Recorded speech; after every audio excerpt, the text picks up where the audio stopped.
ഇന്ന് ഞാൻ ഉണ്ടാക്കുന്നത് ചിക്കൻ മഞ്ചൂരിയനാണ്. ഫ്രൈഡ് റൈസിൻ്റെ കൂടെയും നൂഡിൽസിൻ്റെ കൂടെയും നല്ലൊരു കോമ്പിനേഷനാണ് ചിക്കൻ മഞ്ചൂരിയൻ.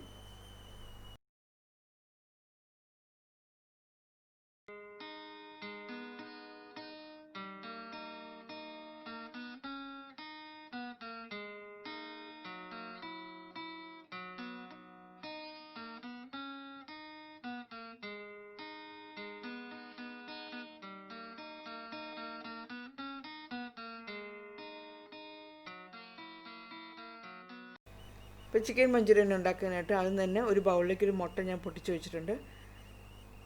അതിലേക്ക് 1/2 ടീസ്പൂൺ ഉപ്പും കൂടി ചേർക്കണം. അപ്പോൾ മുട്ടയും ഉപ്പും കൂടെ നല്ലതുപോലെ ഒന്ന് പതപ്പിച്ചെടുക്കണം.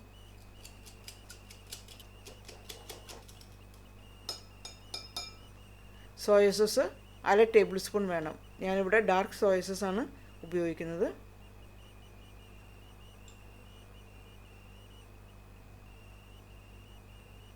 ഇഞ്ചി വെളുത്തുള്ളിയും കൂടെ അരച്ച പേസ്റ്റാണ് 1 ടേബിൾ സ്പൂൺ വേണം.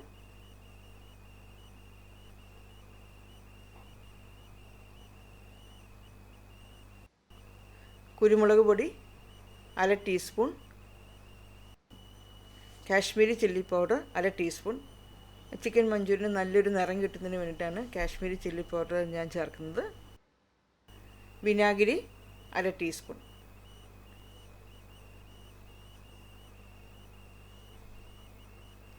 എല്ലാം കൂടെ നല്ലതുപോലെ ഒന്ന് മിക്സ് ചെയ്യുക.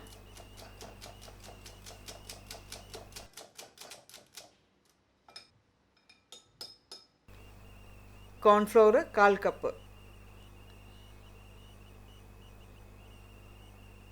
മൈദ 1/4 കപ്പ്.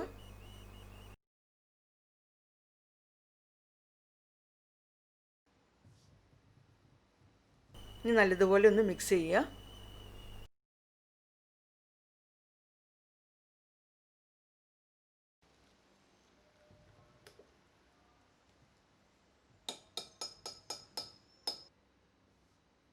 ഇനി അതിലേക്ക് ചിക്കൻ ഇടാം. ഞാൻ ചിക്കൻ ഇവിടെ ബോൺലെസ് ചിക്കൻ വെച്ചിട്ടാണ് ഉണ്ടാക്കുന്നത്. ബോൺലെസ് ചിക്കൻ ഞാൻ 1/2 കിലോ ആണ് എടുത്തിരിക്കുന്നത്. ഇപ്പോൾ ചിക്കനും നമ്മൾ ഉണ്ടാക്കിയ ബാറ്ററും എല്ലാം കൂടെ നല്ലതുപോലെ ഒന്ന് മിക്സ് ചെയ്ത് വെക്കുക.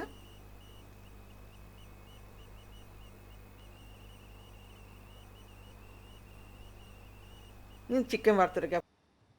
ഇനി ഒരു വോക്കിലേക്ക് ഞാൻ കുറച്ച് എണ്ണ ചൂടാക്കാൻ വെച്ചിട്ടുണ്ട്. അപ്പോൾ എണ്ണ ചൂടാകുമ്പോൾ ചിക്കൻ അതിലേക്കിട്ട് വറുത്തെടുക്കാം. ഇപ്പോൾ ചിക്കൻ മുഴുവനും വറുത്തെടുക്കുന്നതിന് മുമ്പായിട്ട് ഒരു ചിക്കൻ്റെ പീസ് വറുത്തെടുത്ത് കഴിച്ച് നോക്കണം. അതിനകത്ത് ഉപ്പോ അല്ലെങ്കിൽ അതേപോലെ സോയ സോസോ എരിവോ എന്തെങ്കിലും ആവശ്യമുണ്ടെങ്കിൽ അത് നോക്കിയിട്ട് ചേർക്കുക. ചേർത്തിട്ട് പിന്നീട് ബാക്കിയുള്ളത് മുഴുവൻ ചിക്കൻ വറുത്തെടുത്താൽ മതി.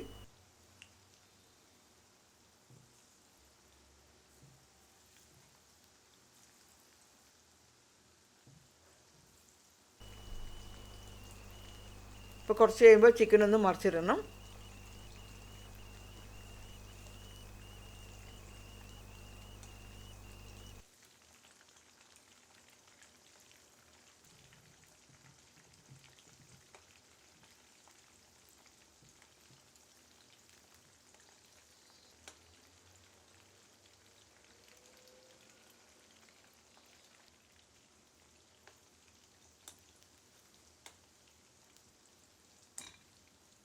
ഇപ്പോൾ 2 സൈഡും നല്ലതുപോലെ ഒന്ന് മുരിഞ്ഞ് കഴിയുമ്പോൾ നമുക്ക് ചിക്കൻ എണ്ണയിൽ നിന്ന് കോരിയെടുക്കാം.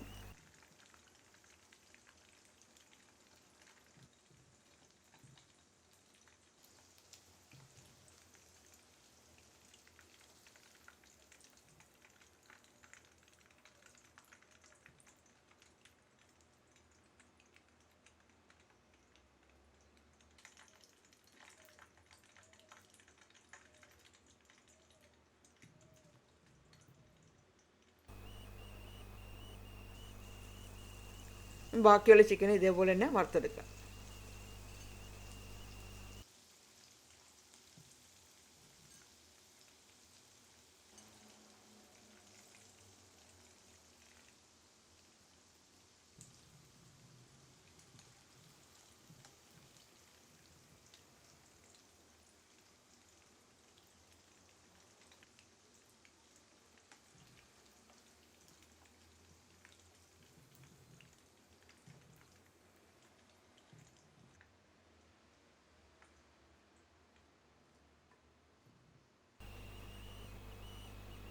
അപ്പോൾ ചിക്കൻ ഞാൻ മുഴുവൻ വറുത്തെടുത്തിട്ടുണ്ട്. ഇനി നമുക്ക് വേറൊരു പാൻ അടുപ്പത്ത് വയ്ക്കാം.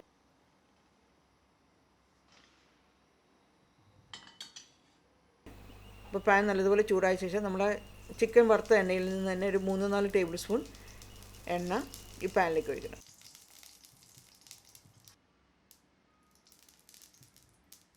അപ്പോൾ എണ്ണ ചൂടാകുമ്പോൾ അതിലേക്ക് ആ സ്പ്രിംഗ് ഓണിയൻ്റെ വെള്ളഭാഗം കട്ട് ചെയ്തതാണ് ഞാനിപ്പോൾ ചേർത്തിരിക്കുന്നത്. അത് 1 ടേബിൾ സ്പൂൺ ചേർക്കാം. പിന്നീട് ഇഞ്ചിയും അതേപോലെ തന്നെ വെളുത്തുള്ളി ചെറുതായിട്ട് കട്ട് ചെയ്തത് 1 ടേബിൾ സ്പൂൺ, പച്ചമുളക് 2 എണ്ണം കട്ട് ചെയ്തത്. അപ്പോൾ അത് ജസ്റ്റ് ഒന്ന് സോട്ട് ചെയ്യുക. പിന്നെ ചെറിയൊരു സവാള ഡൈസ് ചെയ്താണ്, അതും കൂടി ഇട്ടിട്ട് ഒന്ന് സോട്ട് ചെയ്തെടുക്കാം.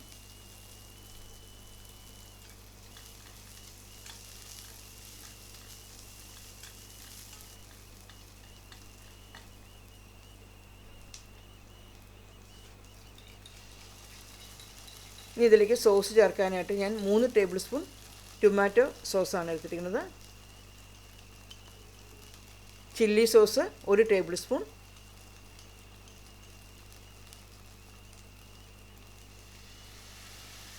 Dark soya sauce 2.5 table spoon.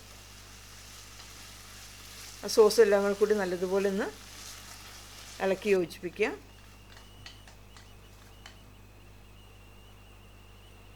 ഇനി അതിലേക്ക് 2 കപ്പ് ചിക്കൻ സ്റ്റോക്ക് ചേർക്കണം.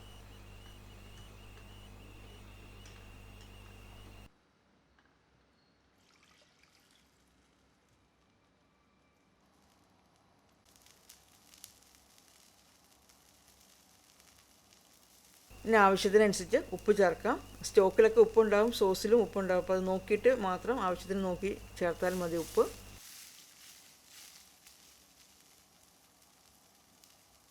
ഇനി കോൺഫ്ലോർ വെള്ളത്തിൽ കലക്കിയതാണ് ചേർത്തിരിക്കുന്നത്. 1 tablespoon cornflour 2 tablespoon വെള്ളമായിട്ട് മിക്സ് ചെയ്തിട്ട് ആണിപ്പോൾ ഞാൻ ചേർത്തിരിക്കുന്നത്. കോൺഫ്ലോർ ചേർത്തിട്ട് നല്ലതുപോലെ ഒന്ന് ഇളക്കി യോജിപ്പിക്കുക. അപ്പോൾ അത് നല്ലതുപോലെ കുറുകും.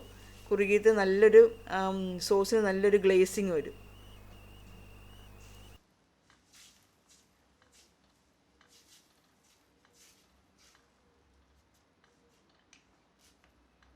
ഇപ്പോൾ സോസ് പാകത്തിന് ഒന്ന് തിക്കായിട്ടുണ്ട്. ഇനി ഇതിലേക്ക് നമുക്ക് വറുത്ത് വെച്ച ചിക്കൻ ചേർക്കാം.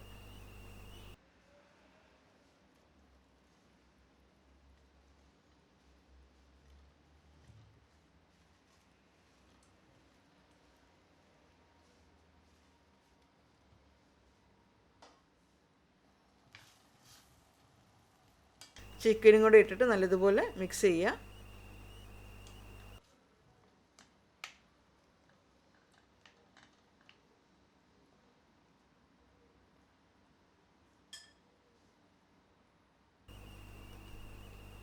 ഇനി അതിലേക്ക് 1/2 ടീസ്പൂൺ അജിനോമോട്ടോ ചേർക്കണം.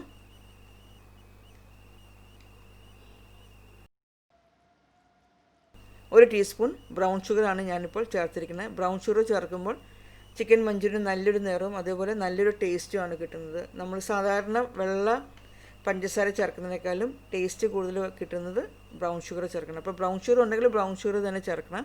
അല്ലെങ്കിൽ നമ്മൾ വെള്ള പഞ്ചസാര 1 ടീസ്പൂൺ ചേർക്കുക.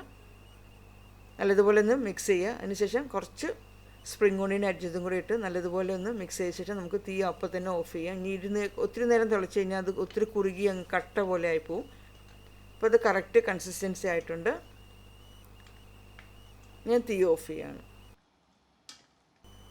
ഇപ്പോൾ ഗസ്റ്റൊക്കെ വരുമ്പോഴാണ് നമ്മൾ ചിക്കൻ മഞ്ചൂരിയൻ ഉണ്ടാക്കുന്നതെങ്കിൽ, ഇപ്പോൾ ഗസ്റ്റൊക്കെ വരുന്നതിന് മുമ്പായിട്ട് നമ്മൾ ചിക്കനും വറുത്ത് വയ്ക്കുക. അതേപോലെ തന്നെ ചിക്കൻ്റെ സോസ് ഉണ്ടല്ലോ, കോൺഫ്ലോർ ചേർക്കരുത്. ബാക്കിയെല്ലാം സോസൊക്കെ ചേർത്ത് ചിക്കൻ സ്റ്റോക്കും ചേർത്ത് ഒന്ന് തിളപ്പിച്ച് മാറ്റി വയ്ക്കുക. പിന്നീട് ഗസ്റ്റൊക്കെ വന്നിട്ട് നമ്മൾ കഴിക്കാൻ പോകുന്നതിന് തൊട്ട് മുമ്പായിട്ട് മാത്രം കോൺഫ്ലോർ ചേർത്ത് അതേപോലെ തന്നെ അവിടെ മുതലുള്ള സ്റ്റെപ്പ് ചിക്കനും ചേർത്ത് ബാക്കിയുള്ള എല്ലാ കാര്യങ്ങളും ചെയ്യുന്നത് ആ കഴിക്കാൻ പോകുന്ന തൊട്ട് മുമ്പായിട്ട് മതി. അപ്പോൾ നല്ല ചൂടോടുകൂടി നമുക്ക് കഴിക്കാൻ പറ്റും. നല്ല കറക്റ്റ് കൺസിസ്റ്റൻസി ആയിട്ട് ആ ചിക്കൻ കിട്ടുകയും ചെയ്യും.